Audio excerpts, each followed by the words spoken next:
Hello, my name is Hannah Marr. I've been doing this project CA1 with Andrew Disley, and we have edited the original code to make our own two-player game. And so I'll just start the game now. So we have player 1 on the left and player 2 on the right. Player 1 is using WASD and player 2 is using the arrow keys. Both can use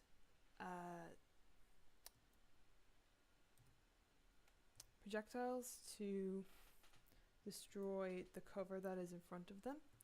We have two different types of cover. We have cover type A, which are these, or cover type 1, which are these 1x1 boxes, and cover type 2, which are these 2x1s. And the object of the game is to reduce your opponent's health down to 0, and we see here, player 1 wins. And we go back in, everything is as it should be. So, like I said, we edited this code in order to edited the original code in order to make the game. So we're just going to look at the main things that we have changed. In player, we have added a whole second set of actions so that the second player can move and fire bullets, same as the first player. And we've also added key bindings for them. Just go into player here. You can see here we have our set of key bindings for player 2 and for player 1. Go down further, you can see where the second set of actions is set, along with the first set of actions. Now, because we now have two new types of quote-unquote aircraft, that being the two different types of cover, we have edited the data tables to represent this. So we have just changed the texture of Eagle so that it looks like it uses the player texture that I will go into in a minute. And then we have our two different forms of cover. We've got the 1x1 cover, which has 100 hit points, and the 2x1 cover, which has 200 hit points. And we also have given the bullets the new bomb texture, which again I will go into a moment. So because of our new types of aircraft, quote unquote, we've added cover 1 and cover 2 to the aircraft HPP and the CPP. We've also added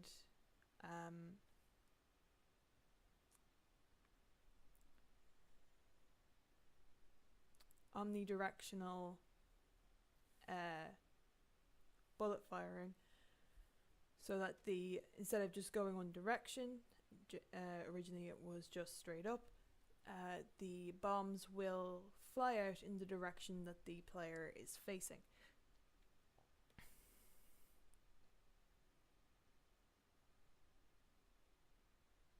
We've also taken out the missiles because we didn't see any benefit to using them, because we've upped the damage done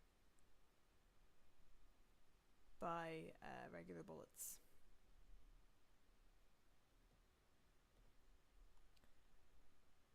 Just before we go into world, in resource identifiers we have added the new textures player, cover 1, cover 2 and bomb.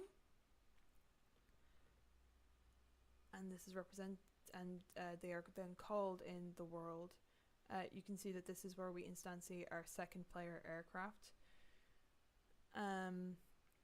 And we've also set the spawns for each player so that player 1 is on the left hand side of the screen and player 2 is on the right hand side of the screen. And we have set the world view to be at the center of the window so that it doesn't move when the player does, when either player does. We've also stopped the world from scrolling so that it's easier to play. Because we've instantiated a second player, we have to add certain booleans similar to that of the original player. So you can see here we have a has a live player 2, which checks if player 2 has been removed, which we will go into more when we get to the game over state. So when loading our textures, here are our new textures. The player texture, the two different types of cover, and the bomb, which is replacing our bullet.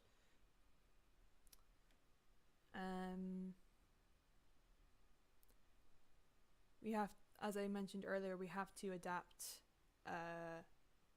everything in order to have two players, and you can see here in the adapt player velocity method that we've changed it slightly so that both players can rotate and move omnidirectionally, so that they aren't constrained by any type of movement.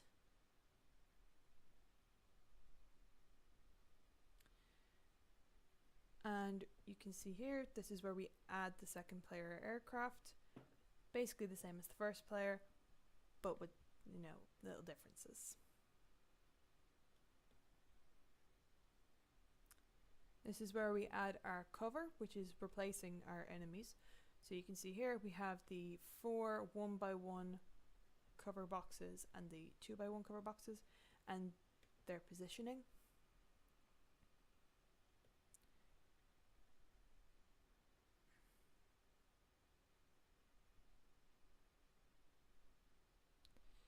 And this is where the player's direction is based on the last velocity handled, which helps with the omnidirectional moving. So in the game over state, the original win and lose method was if the player was killed by the enemy aircraft, they would lose and the mission would be failed. And if they reach the end of the map, then they would win. And we have changed this so that if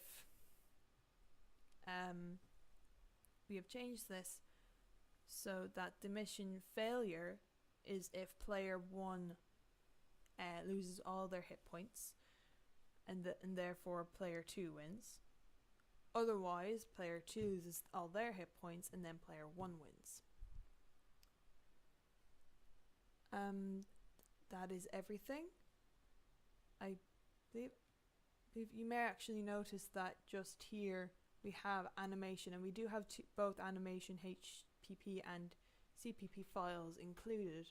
However, when the animations were implemented, we only implemented the explosion animation to that would be called when an object was destroyed. However, once the animation finished playing, the frame rate would drop significantly, going from like 300 frames to just 2 frames.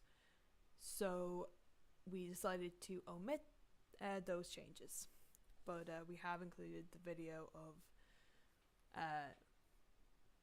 of the animations taking place and then the frame rate dropping. So that is it. My name is Hannah Mara, and this is the end of the screencast.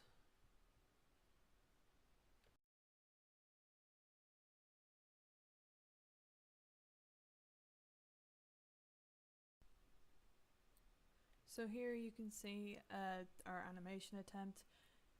Player 1 is about to destroy that particular piece of cover, and you can see up in the right hand corner that the frame rate drops to 1 frame. And this is why we omitted the animations in our final version because, as you can see, it plays more like a very bad slideshow than an actual game. Thank you.